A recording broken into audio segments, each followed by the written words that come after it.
রাজধানীর সিরডাপ মিলনায়তনে বসেছিল এক ভিন্নধর্মী প্রকাশনা উৎসব। ডিবেট ফর ডেমোক্রেসির চেয়ারম্যান হাসান আহমেদ চৌধুরী কিরণের লেখা ফিরে দেখায় সেই সময় বইটির মোড়ক উন্মোচন করা হয়। বইটিতে গত ১.৫ দশকের রাজনৈতিক প্রেক্ষাপট ও আওয়ামী দুঃশাসনের নানা চিত্র উঠে এসেছে। এই গ্রন্থ আসলে আমাকে চমকে দিয়েছে। আমি এটা জানি যে কিরণ বিপ্লবী নয়, কিন্তু কিরণ লিবারেল ডেমোক্রেট। একটা লিবারেল ডেমোক্রেটের হাত দিয়ে বিপ্লবী শব্দপুঞ্জ যখন বেরোয়, তখন ধরে নিতে হবে যে তিনি একটু ভিন্ন ধরনের মানুষ।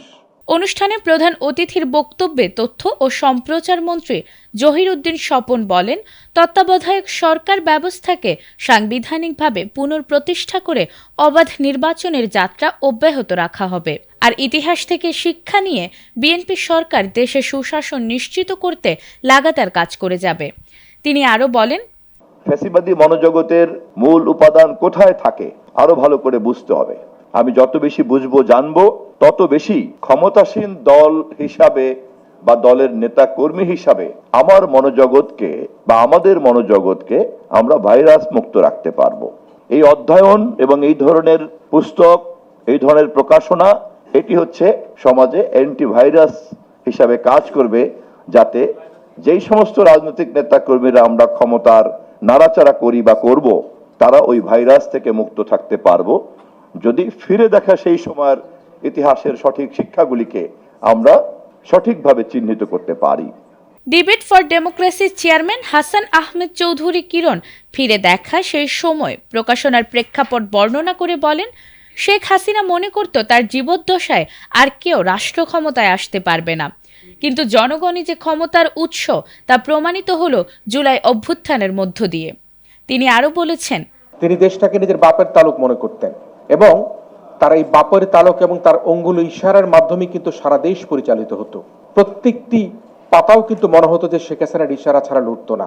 কথায় কথায় বলা হতো প্রধানমন্ত্রী কি চান, প্রধানমন্ত্রী কি ইচ্ছা, শেখ হাসিনা কোনটা চান। তার উপরেই কিন্তু ইচ্ছে করে বাংলাদেশটাকে একটি লিমিটেড কোম্পানিতে পরিণত করা হয়েছিল। সেই কথাগুলোই কিন্তু ফিরে দেখা সেই সময় বইয়ের মধ্যে আমি লিখবার চেষ্টা করেছি।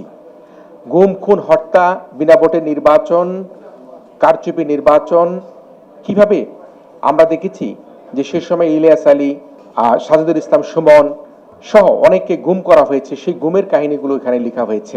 ফিরে দেখার সেই সময় বইটি মূলত আওয়ামী দুঃশাসনের দলিল।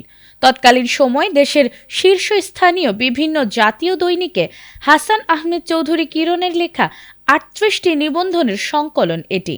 বইটিতে রক্তে ভেজা দিন বদলের সনদ, গ্রেফতার আর ডান্ডাবেড়ির রাজনীতি, ভোটের অধিকার ও গণতন্ত্র এমন সংবেদনশীল ও বাস্তবভিত্তিক বিষয়গুলো স্থান পেয়েছে। হাসান আহমেদ চৌধুরী কিরণ, আমরা আরো একটা হাততালি দেব, প্রচন্ড জোরে দেব যেন সেই আওয়াজটা সবসময় শোনা যায়। অনুষ্ঠানে বিশিষ্ট ব্যক্তিবর্গ, রাজনৈতিক বিশ্লেষক এবং সাংবাদিকরা উপস্থিত ছিলেন। বক্তারা আশা প্রকাশ করেছেন এই বইটি দেশের রাজনৈতিক ইতিহাসের এক অন্ধকার অধ্যায়কে সামনে এনে আগামী দিনের সঠিক দিক নির্দেশনা দেবে। Desk report, ATN Bangla.